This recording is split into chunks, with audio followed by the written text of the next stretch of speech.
Hey there, and welcome back to yet another video. Today I want to address a certain topic that I think bothers all of us artists, but I don't see that many people talking about it. I mean, the number of people talking about this issue is increasing, but I think it's always good for artists to address it. So in the meantime, you will be watching a time lapse of me painting a Draw This a New Style from Fine Liner Nerd. I will tag him in the video somewhere right about now. It was very enjoyable. It was good to work with watercolors, but I don't want to talk about this now.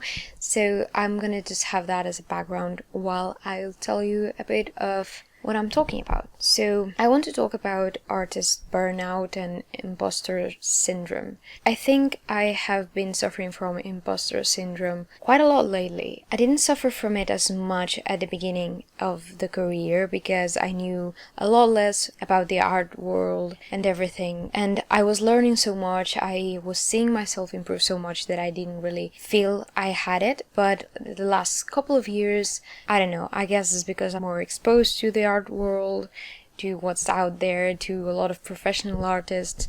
I have been feeling a lot of imposter syndrome, of not being good enough, and it's just something I wanted to address. I think lately I've also been very burned out. I try to reach for a lot of things, I try to do a lot of stuff, and most of the times I succeed, but I put a lot of pressure on myself and I end up doing a lot of things and trying to do a lot of different stuff, but you need to rest from time to time. I don't usually do that much, and well, that pays off. It's also been a bit of a rough year. I had a lot of work for uni because it was my last year, and I had to work also for uni because here in Spain you have to do some sort of an apprenticeship, I don't know how to call it, and it was like 5 months of work at the same time as I was dealing with all of the things art related, like YouTube channel, blog, Instagram, social media, creating artwork for all of it, and and then there were also personal matters that were very emotionally draining, and then all the uni work. So it was very busy, but apart from all of that, there's been a pressure on myself because I knew when I finished my career, which is now, I wanted to try to jump into the freelance world. There's this certain pressure on myself that I need to do better, I need to improve my art,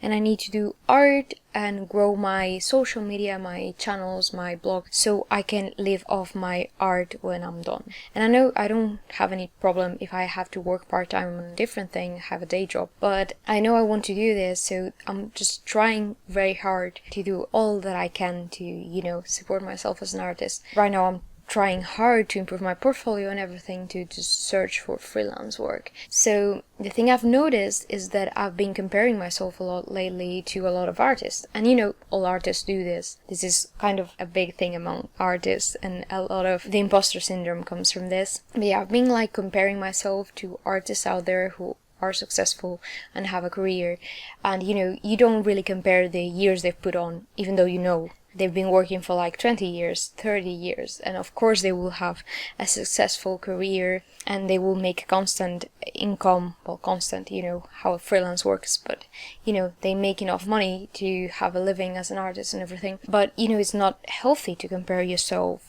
to these artists. They have put a lot of work, a lot of hours, and they have a lot of experience. So we shouldn't really compare ourselves, our path and our art at the moment from an artist like myself who has been doing this for 5-6 years, and maybe the 3 or 4 last have been more serious than an artist that has been doing this his whole life. We all know we shouldn't do this, but we do that. A lot of factors that induce us to believe and have this constant imposter syndrome are, of course, social media, the big numbers.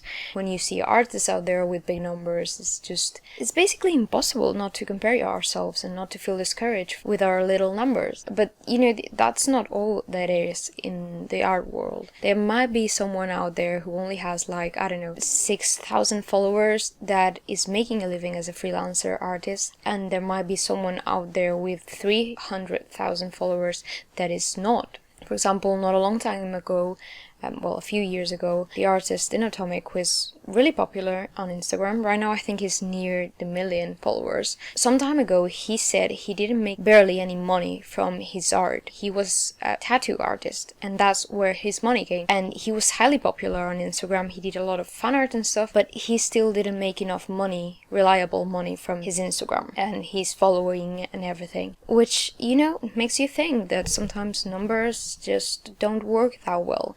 I think right now he is making more money as from his art and stuff because he recently launched a book and it sold out really quickly. So I think, and I'm glad for him, that it's working better for him now. But you know, a big following isn't all. It certainly helps, but you know, if it's a big following of just boots, of course it doesn't help much. Also, I think that sometimes discourages us is a lot of content. You see a lot of content coming from these artists and you're like, how can they produce so much?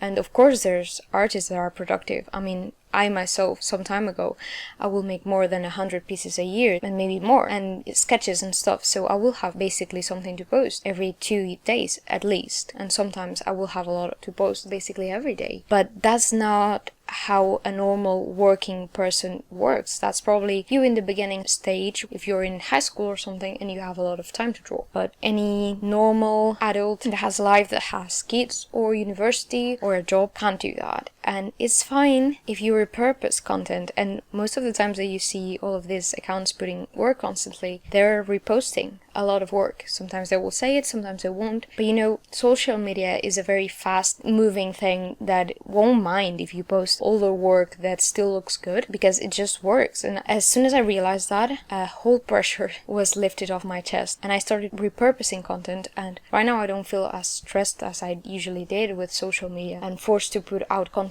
constantly and make content constantly. Of course I put out new things every now and then, but it's not all that I do. You know, dedicating that much time to social media, to create for social media, sometimes can be good, but I think it needs to be moderated. And you know, a thing that also creates a lot of imposter syndrome, I think, is the abundance of amazing art out there. It's really good to see art from other artists out there to inspire ourselves, but again, with the fast approach of social media, we see too much and we definitely need to cut out a bit and limit ourselves. Besides, we should probably try to watch artists that are better than us, to learn from them and improve, trying to avoid to feel jealous and feel like we can't reach that. It's just not healthy. And I'm saying this, I believe in all of these things, and I think these things constantly, and I try to apply them, but you know, sometimes it still gets the best of you, and that's fine. And I just wanted to say that. I just wanted to have a little rant about everything that I thought,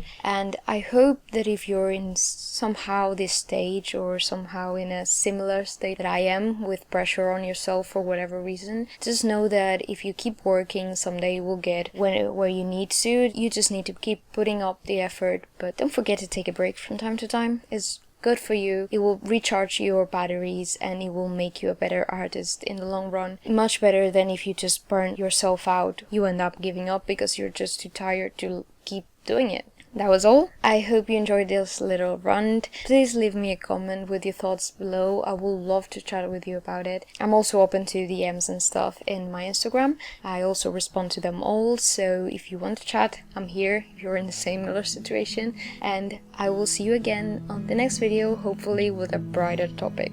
Thank you so much for watching. Bye!